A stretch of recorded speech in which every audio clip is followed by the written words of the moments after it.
Here we are, back in the portable garage with Project DGC. So we'll take a walk around here and see what we got going on. First of all, we got the seats out. Kind of made a little bit of better place to put the tools. Worked out. And moving on back to the back, we got her all stripped down. We had the bed taken off, all the lighting. Air intake box there, the big sucker that was in there. Bit of a challenge to get out. You had to drill out one bolt down there that was stripped, but that's all cool. We got both shafts out, axles out. Wheel bearing is buggered up there. I think I got a spare, but I also ordered one last night from Royal Distributing, or I should say yesterday. And man, they put it in the mail yesterday. It was freaking sweet. On up here to the transmission engine thingy here. We have the bracket there. All the bolts have been removed. Same thing on the back here. The bolts have been removed. Transmission mounts here, they've been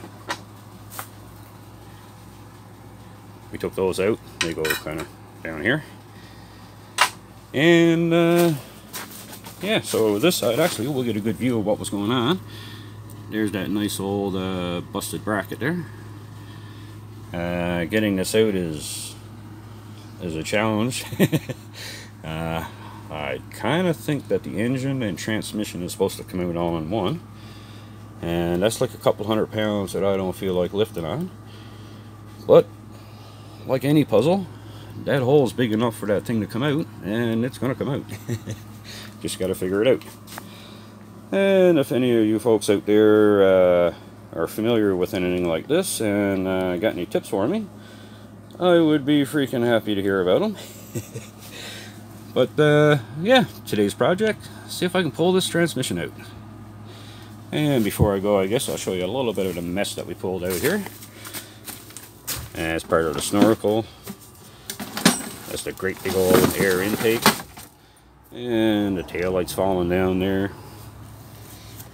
Right here we have the primary clutch, which from what I can tell, I think it was taken apart and reassembled partly incorrectly. There's our X here, red paint, and an X down there.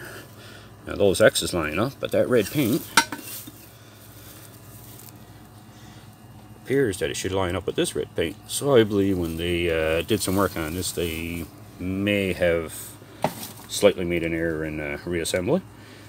I got to verify that, and yeah, if so, we'll take that apart and put her back together. I thank you very much for watching. I hope you enjoyed this little Wildcat episode here, and we'll see you next time. Bye for now.